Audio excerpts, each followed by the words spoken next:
Hey guys, and welcome to another video on my channel. So this is going to be a very different video today. First off, you're going to see this in front of the camera, so please bear with me. And second, this is going to be a review. So have you ever seen one of these guys?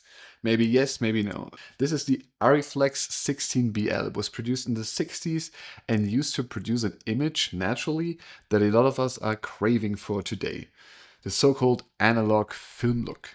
And this brings me to today's topic, Dehancer Pro. So Dehancer actually reached out to me and asked me to do a review on their film emulation plugin. They gave me a free license to test their plugin, so this is a promoted video just to be transparent with you, but they asked me to share my honest opinions on it, so this is what I'm gonna do. So what exactly is Dehancer?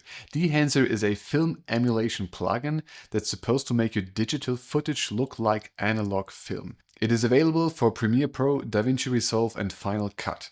But it's definitely more than just a LUT that you throw over your footage. It's a film emulation toolbox that replicates the look of analog film stocks. But enough of the talking, let's jump right into DaVinci Resolve and let me show you step by step how it works. So here we are in DaVinci Resolve. So the first thing you do is just drag and drop it, like an effect, onto your node. And what you see is the image already changed. And what you can do now is select the input source. Here you can choose from a variety of cameras. For example, Blackmagic Design. I shot on the Blackmagic Cinema Camera 6K, and you can see that the image already changed a lot. This is really just a starting point so that the program knows how to interpret your footage, so keep that in mind. And then beneath the cameras to choose from, you get your exposure, temperature, and tint. But all these are features that you already know and that you can find in DaVinci Resolve with the basic color grading as well. Then it gets a little more exciting with the film stocks, the profiles that you can choose from. And Dehancer allows you to choose from a variety of film negatives. So for example, the famous like Fuji Eterna, the Kodak Portra or the Kodak Vision 3. Or these are included. And for my grading style, the Agfa Color suited mine the best, so I choose that one. But that's really just a starting point. So every other aspect of the look can be redefined afterwards. So for example, the push and pull function simulates how the film reacts when over or underexposed for a longer or shorter time, which you can see right here. So this is a little nice feature to have. The black point and white point are for simple contrast adjustments, but I'll keep it the way it was. Then we come to the print profile. Here Dehancer simulates how a negative would look like if it was printed onto a positive afterwards. So let me show you. This is of course a very drastic change, but it really gives the image an even more defined look.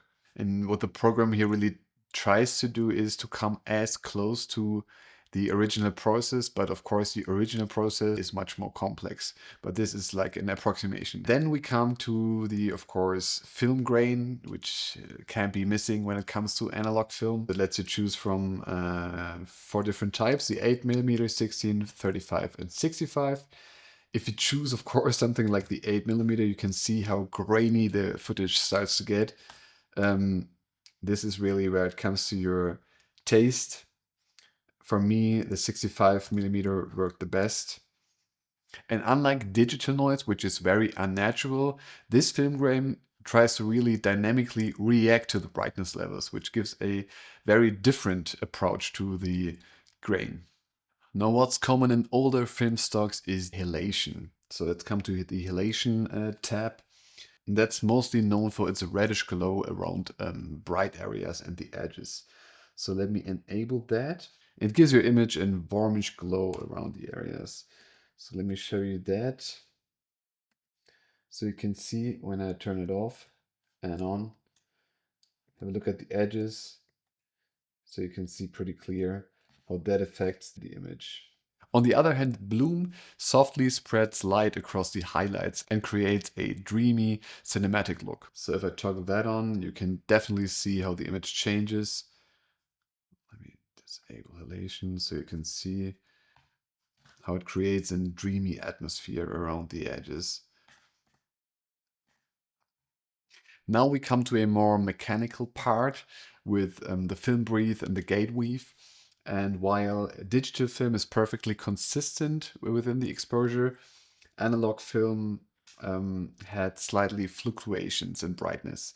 And this you can see when we apply the film breathe. Let me play that for you. And look at the bottom of the image. And you can see how there are imperfections in the brightness levels around the shadows. And what the plugin tries to do here is to create these organic imperfections that analog film had. Which brings me to another mechanical effect, and that's the gate weave. And that was when film was running through a projector, it didn't always stay perfectly aligned within the frame. So that created a little shift within the image. And that you can see when you apply the gate weave. So this results in a slightly shifting of the image that makes it feel physically projected, which you can see like at the edge of the frame. So what are my final thoughts on the plugin? I really liked using it, and I think I will definitely continue using it.